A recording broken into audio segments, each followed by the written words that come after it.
It's the Morning Star Drive 117.8. You soaring up with sky, now's the time, don't delay. I'm sitting in my ride and it's time to fly. So let's realign, just listen and fill your mind. Hey guys, how is it going? And welcome to the Morning Star Drive on 117.8. It is Wednesday, March 26th, and so happy for you joining us. We are ready to start another day together with the Lord. So subscribe to us on YouTube, do not follow us on SoundCloud, and make sure to support us on Patreon. So today we have an exciting podcast for you. We have news, media, and the evangelism word study, and of course commentaries, updates, and news on what is happening around the world in this history today. All right, everyone, how are you doing? And yes, it is Wednesday. We're already here at the midweek, and we do have a service tonight, so I hope you guys will really enjoy that too.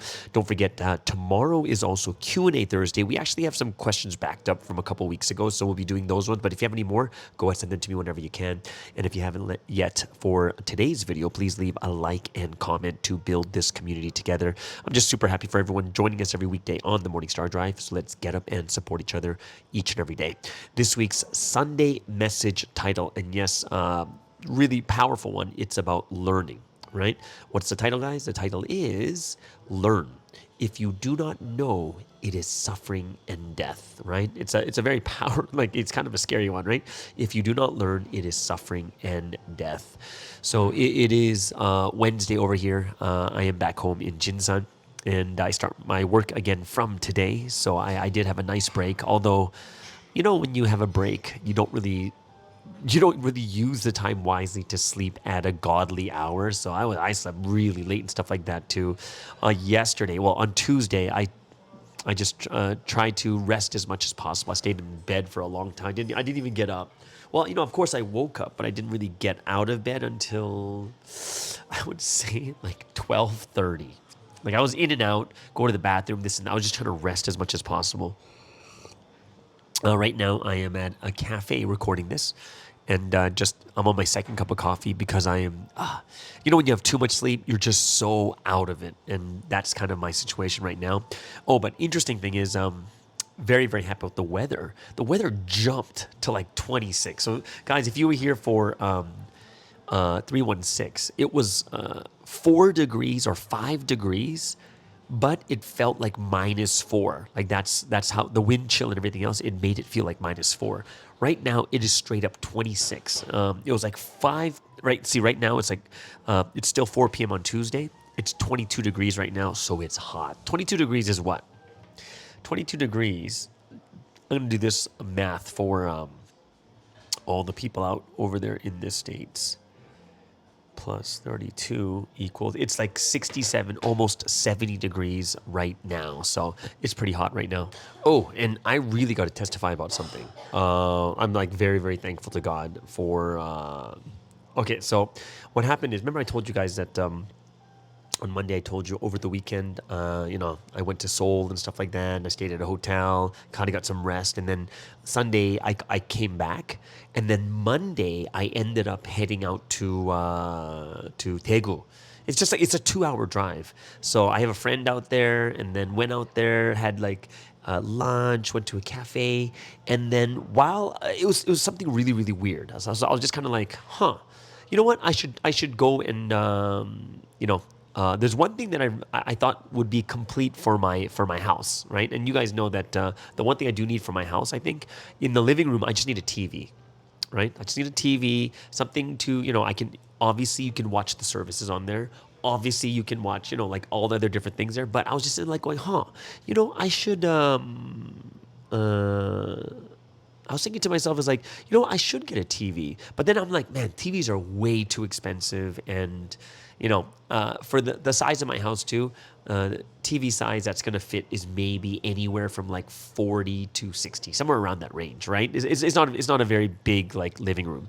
So I was like, hey, I told my friend, like, hey, I really, really want to, I think I need a TV in my house. And like, oh, you really want a TV? Buy a TV, especially this week's message when it's talking about using your time wisely. I was like, well, no, it's not something I'm going to be like, it's not watching every single day. I'm not home all the time.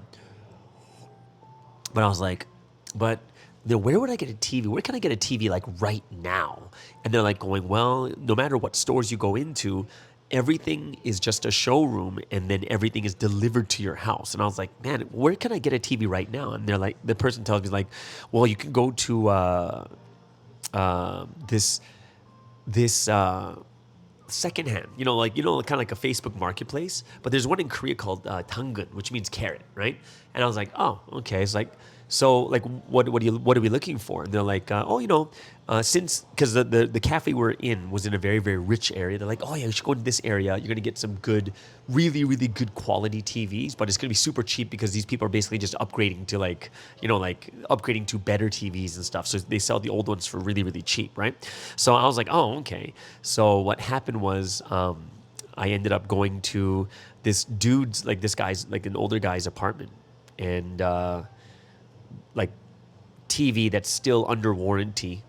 It's like the highest, it's like the QLED, like the ultra high definition, whatever it is, right? It's 50 inches. And I was like, oh, this is perfect. And went to the house and I thought to myself, man, is there something wrong with it? But, it's still under warranty. But another cool thing is, not only is it, the only reason he's selling it is because I looked in his living room. He has an 80-inch TV, and he just bought a brand new TV, and that's why this TV that's still like pretty new, right, 2 years old. This is he's just getting rid of it, and I ended up buying it for 280,000 won, which comes to about $190. Okay. So I'm just like, oh, this is so cool. I put it in the back of my car, took it straight home on the day, drove back 2 hours to send it back home. When I get home, I showed my friend who was helping me to get a stand for it, so I could put a bracket on it and put it on a stand, right? And my friend's like, do you know how much this TV is? I'm like going, how much is it? And they basically take the barcode right in the back, the model number, and they put it on the internet. And it's like 2 million won, which is like 1,400 USD. So I got it for $190. And I was just like, whoa. And I realized later how much God gave a blessing. And it kind of reminds me of, well, it's not the real situation, but when Sansi talks about he'll get a rock for this price, and it's, for him it's expensive, but later he finds out it's like times 20 the actual value of it, kind of thing, right? So I was just like, that's what I kind of felt like I like God really blessed me with this great deal, kind of thing. So I'm very, very happy and excited about that. So everything will be set up by today, so I'm excited about that too, and I'll be able to get that. It's like a smart TV, just connected to the internet and stuff like that. Hopefully I get that one up and ready to go too. Yeah, so that is kind of, that's kind of like a small testimony that I had to give to you guys out there, that God is working and just helping us out in different ways, and in such small ways that seem so insignificant, but for us in our lives, it's so significant. And it reminds me of, like, when you see a parent help their little baby or their child, and the child is so happy, and the parents, it's such a small thing, but the parents get so much joy from seeing their child really happy. And I kind of thought to myself, it's like, that's kind of probably the way that God looks at us too, where we're not that, the things that we ask for, the things that, we get from God, a lot of it is just insignificant. But it's insignificant, but it's significant enough for us that it brings us joy, that when God sees us with joy, he is that happy also. Yeah, so I found that to be quite interesting, like this testimony that I wanted to share with you guys today. Okay, so there's two things I was really, really thinking about, okay? And the first one is something I call like the breaking point of people.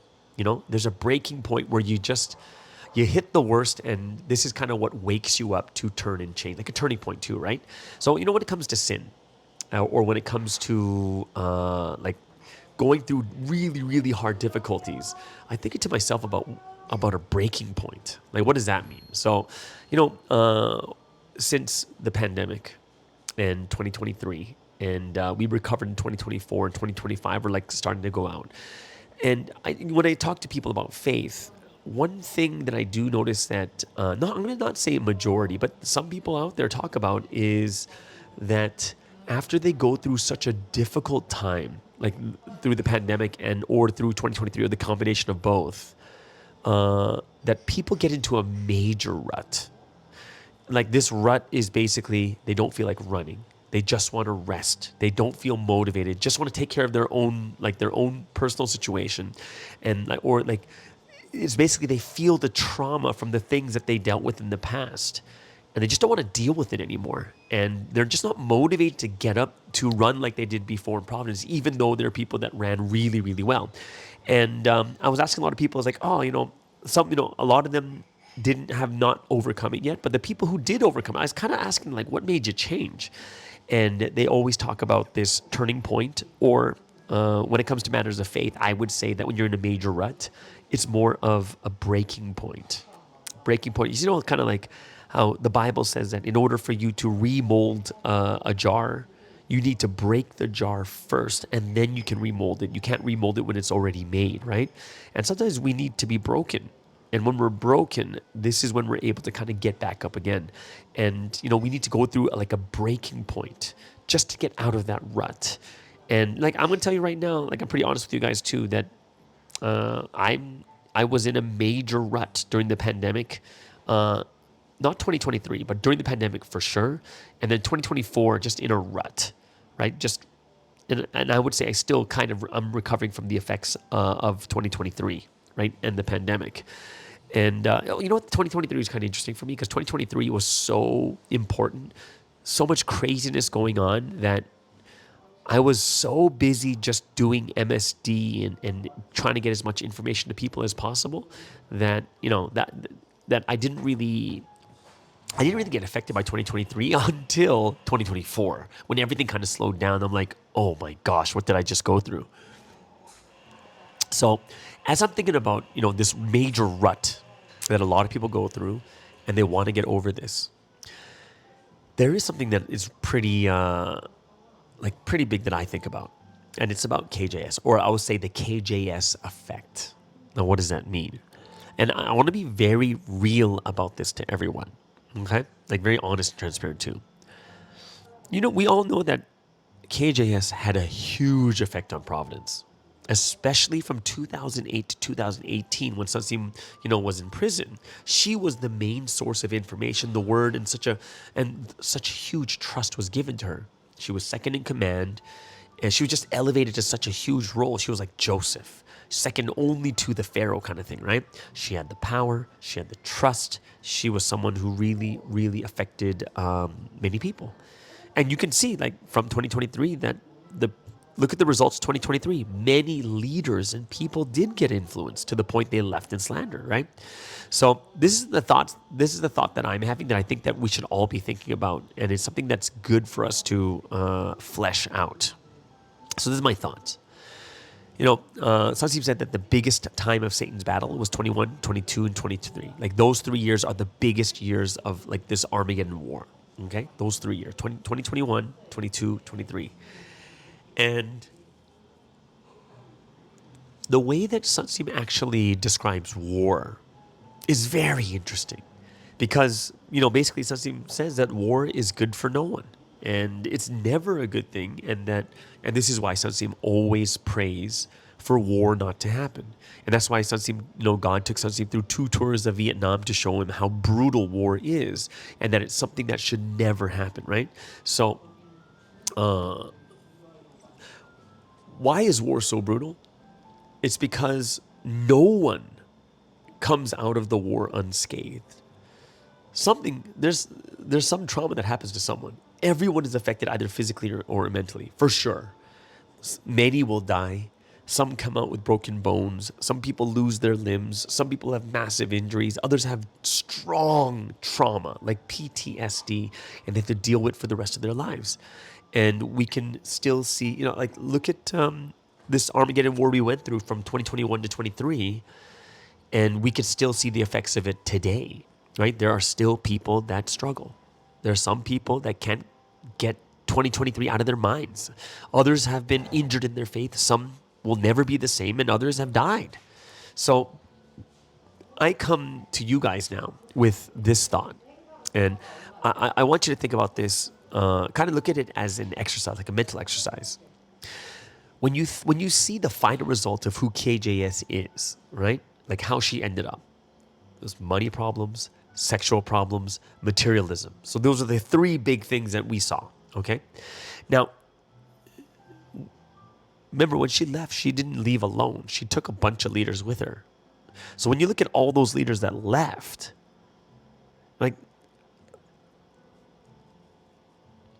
if they were taught properly, they wouldn't leave because they would keep the man of mission as the head, right?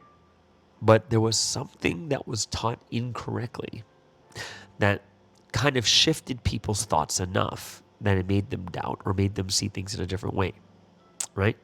So, like, my point is, when you look at, like, these leaders they were people who ran really hard, but what would make them leave? And the big issue is that they were taught by KJS, and they're learning in a certain way that basically they're able to, like, their priorities and what is important to them will shift according to what they learn from her. Okay? There's things that she has taught that leads people to go astray and think differently, or leads them towards the same path she ended up in. Like we said, materialism, sexual problems, and money problems, right? Like, there are things that she has taught that will lead people to go astray and think differently. And, she has, for those 10 years or whatever it is, how long that she's been doing it, she has been slowly teaching things that sound right, but they are not, right? And it leads people in a very, very similar direction as she goes. And it's kind of a scary thought that, when you look at all the people who left, they kind of take in a similar path, right? With marriage and stuff like that too. So here's the thing. KGS must have taught, like, really slowly, like something's like wrong concepts slowly that leads people in the same direction that she went, right? And she must have, she must have been teaching things. And then for me, when I sit down and think about it, there's a bunch of things that I looked at her now and I'll be like, oh, so this leads to problems, like her laxed rules on like opposite sex, or she was also someone that didn't really follow through on issues like sexual problems. Like, what does that mean to follow through? Like, let me give an example. We all know that sexual sin is like one of the worst sins in Providence, for sure, right? So if it is, then it has to be treated that way. But if you don't follow through, for instance, if it's really, really harsh sin, then there's going to be a harsher penalty, or, there's a certain way that needs to be dealt with. However, if we keep saying with our lips that this is something that bad, yet we don't follow through, and we just kind of tell people, oh, no, everything's okay. Oh, no. Or we just make people think that sexual sin is, then we kind of make people think that sexual sin is not that bad, right? And that's something that we do have to understand and think about too, right? Like, what about her concepts about money too? Like, I remember sometimes she would always teach people how important it is to pay leaders well. And she would say things like, it's a different time now, and especially women need different things, from makeup, shoes, and accessories, and this and that, and so need to be paid more. And think about this. If she said that leaders need more money, which I still think they do need a little bit more, how many people would really deny that? They would actually think that she's on their side. And the leaders would be like, oh yeah, we really like worship her, whatever it is, right? Or like, not worship her, sorry. They really agree with her. So there's a lot of things that we may not understand or know very well, but I think, like, one thing I do really feel is we need to pray about what we learned wrong from her, right? And we got to purge it out of our system. Like, we got to deeply pray out the poison, because if we don't, it's going to stay with us forever. It's going to hurt us in the future, right? Like, one of the things that I'm super bitter still about KJS is when she, basically told all the male stars, told them that Sazim wants them all to get married. Like, I still hold that against, like, terrible. And because of that, some people couldn't recover from it, and I completely understand why they couldn't recover from it either. But it's she basically did people so dirty in that in that type of situation. So it was something that I really really looked at, and I try to understand a lot better, and I'm hoping that that we'll really be able to look at this, pray about it, and kind of, it's like sucking the poison out of a snake bite kind of thing. We got to suck the poison out, and we have to make sure that it doesn't rot our arms and our legs and stuff like that too. But we have to be those that should be able to recover better, right? And it's going to require us to be very deliberate about understanding that she was someone who was leading for 10 years when Sunstein wasn't not around physically, and we were basically learning from her, and we couldn't help it, whether it's conscious or unconscious. We're learning from her. So I hope it's something that you guys can think about too, and maybe look at and think to yourself, is what did I learn from here that's wrong, kind of thing. Either way, okay. So yeah, that is the end of the first segment, and I hope it's something that you guys really, really enjoyed. We do have the evangelism word study, and of course, is it news media, or we call it media around the world? I forget what we call it, but we have the news media section, and that one is going to be at the very, very end. But yeah, we'll start off first with the evangelism word study. I'm going to testify about how evangelism is working here in Warmungdong. And yeah, it's pretty awesome to hear about what they're doing right now too. But either way, let's get into the first music break of the day.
All right, so let's get into today's evangelism word study, and it's going to be quite a short one, but I do want to share because I'm in the Warmingdong Church, and I am hearing all the different things that they're doing for evangelism and such, and it's kind of cool.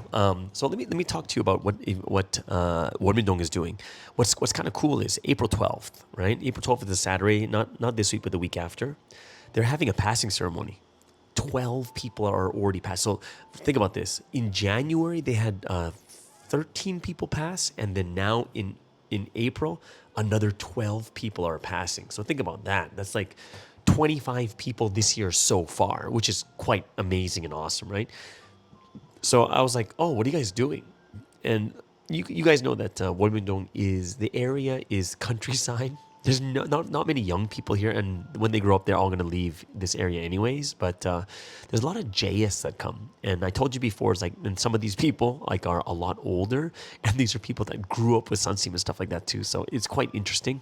But they have these other different programs, but the one program that I'm helping out with is volleyball. So I do volleyball training for these kids, okay? And we have like a tournament coming on April 12th also. Cool thing is that I just heard recently, which means Sunday, which how many days? Like 3 days ago. On Sunday, that already a newcomer from volleyball has been connected and is now studying the word already. And I was like, oh, how'd you guys do it?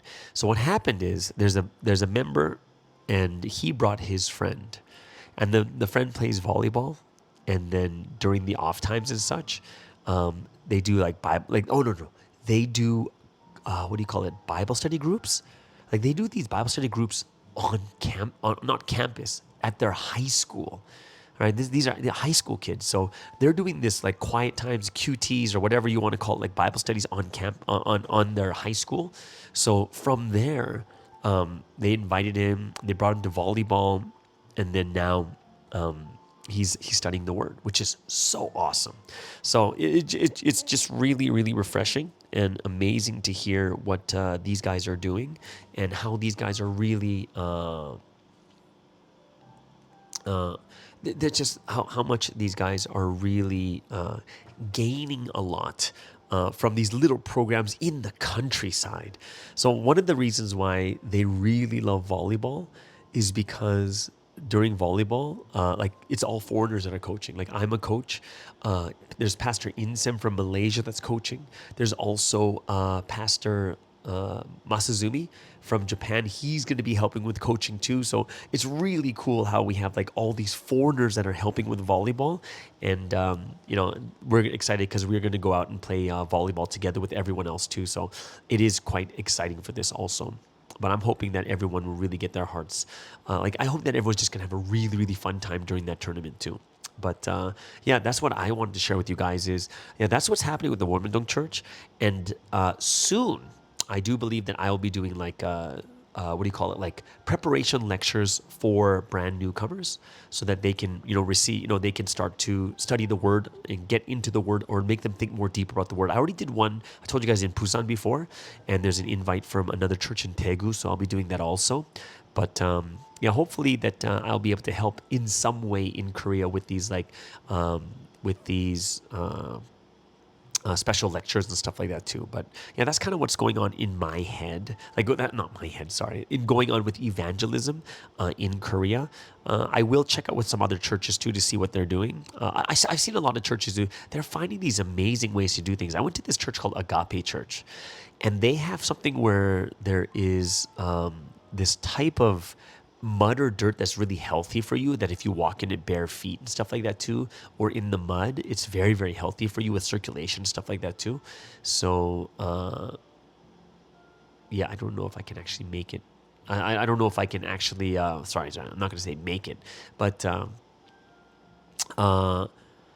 they like all these different churches have different programs, and I think it's awesome just to see that they're doing a lot of new things. And of course, the two big ones is going to definitely be online ministry, and the second one is Wolmingdong. Like they have another big event this weekend for what do you call it? The slaughtering pig celebration, the pig festival.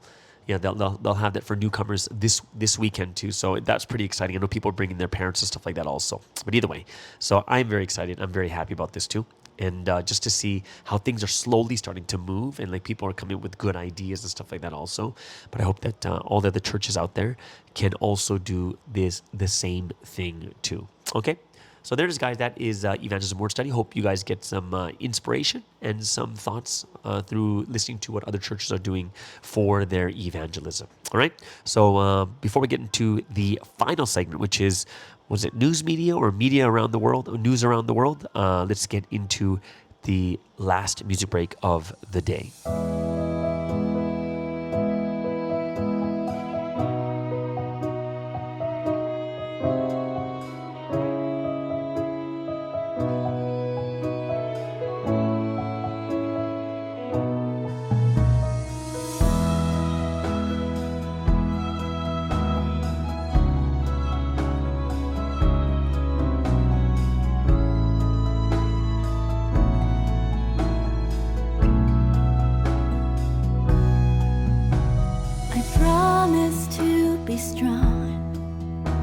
To live with God in my heart.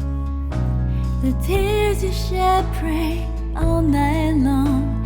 Your love and light at the break of dawn. The days when you were gone.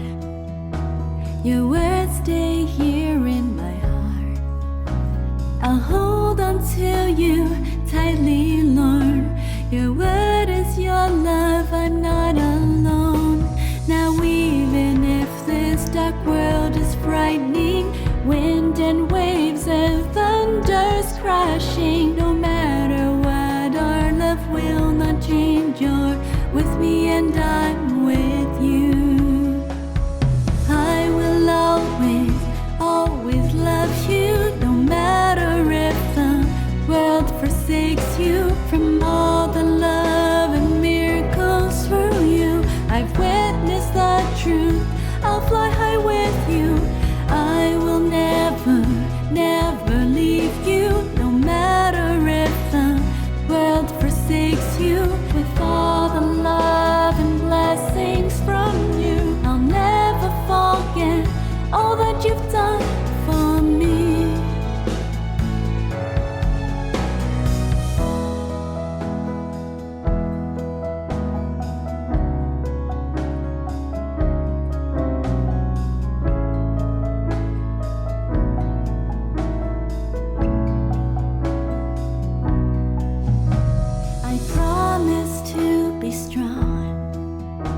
To live with God in my heart. I will not waver to wrong thoughts. I'll stay right here where I belong. You suffered all along. Your wounds lie deep in my heart. We'll guard you, Lord, till your pain's gone. We'll comfort you, so lie in our arms. Now even if this dark world is frightening, wind and waves and thunders crashing,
Okay, so let's move into the final segment for today, which is news media. I'm not actually, I don't remember what we called it yet last week. Is it news around the world? News media? I forget what it was, but let's get into this final segment and to see what is happening around the world. As Sunsi was told us, look at the news to see what is happening, and you can kind of get to see God's judgments and blessings too. So let's first start off with the Russia-Ukraine war. And it seems recently, Russia, 2 days ago, Russia has launched a missile strike targeting northeastern Ukraine as U.S. and Russian officials meet to push for a pause in the war. So this was after Monday's attack, which injured dozens in the city of Sumy. Ukrainian foreign minister said Russia must end strikes instead of making hollow statements about peace. So the latest rounds of talks between the U.S. and Russia concluded on Monday in the Saudi capital of Riyadh. And top of the agenda was reportedly the revival of a 2022 grain deal allowing Kiev to export across the Black Sea. And in return, Moscow is said to be seeking relief from Western sanctions, enabling it to export fertilizers. Okay, this is pretty big news. Is out of nowhere, we have a snap election coming in Canada. So Canada's newly appointed Prime Minister, Mark Carney, has called the snap election, sending the country to the polls on April 28th. So the election comes as Canada faces a trade war with the U.S. and calls from President Trump for it to become the 51st American state, issues which are expected to be top of mind for voters. And it also comes 9 days after Carney, a Liberal, was sworn in as Canada's Prime Minister following Justin Trudeau's resignation. And Carney must now face Conservative leader Pierre Poilievre, whose party had been leading in national polls since mid-2023, though recent polls suggest the race is now neck and neck. So the two main candidates held their first rallies on Sunday in St. John's, Newfoundland and Labrador. And Carney addressed the threat of U.S. tariffs, repeating a favorite, sporting analogy from Canada. In this trade war, just like in hockey, we will win. Which, of course, Canada beat U.S. just recently in the Four Nations. So, that's what's going on in Canada. So, guys, election out of a snap election is just happening. It didn't even need to happen until next year, I believe. But it is happening. South Korea, guys. There's wildfires in South Korea. So at least 2 people have died and hundreds evacuated their homes as wildfires raged in South Korea. On Saturday, 2 firefighters were found dead in Sancheong County in the country's southeast news agency, Yonhap. This is reported from Yonhap News Agency. And 2 others have been reported missing as multiple fires blazed across the country, according to the Korea Forest Service, right? So a state of national disaster was declared at 6 p.m. local time 2 days ago, covering Ulsan City and North and South Gyeongsang provinces in the southeast. More than 200 residents were ordered to leave their homes in 8 villages because of the deadly fire in Sancheong County in South Gyeongsang province. And the acting president right now is Choi Sang-mok, had urged all efforts be put forward to extinguish the blaze by sunset, but strong winds hampered efforts at the scene about 250 kilometers southeast of Seoul. And elsewhere, more than 400 residents were displaced because of a wildfire in Uiseong County in North Gyeongsang province. And the Forest Service issued a serious wildfire warning in 12 locations, including Busan and the central city of Daejeon. Right? So that's kind of like the different major things that are happening around the world when it comes to news. I'm not sure exactly what else there is, but if there's anything else, go ahead and you guys can add it in the comments below. We'd love to hear what you guys think about this too. Okay? So there it is, guys. That is the end of today's podcast. Hope you guys really enjoyed and had an amazing, awesome time. I will be going back with my cousin and cousin. What am I saying? You know what the one thing that's really crazy about me right now, I just want to let you guys know is I'm in and out of consciousness right now because I am so exhausted. And every once in a while, I'll catch myself. I'm like, whoa, why did I say that? So me going back with my cousin is a total brain fart where I actually fell asleep while I'm recording this, which is so weird to me. But either way, so that's me. Everyone have an amazing and awesome Wednesday and a great service tonight. And we'll see you guys again tomorrow on the Morning Star Drive on 117.8. It's the Morning Star Drive 117.8. You soaring up with sky, now's the time, don't delay. I'm sitting in my ride and it's time to fly. So let's realign, just listen and fill your mind. I'm burning with desire and the passion. Nobody can stop me when I'm like this.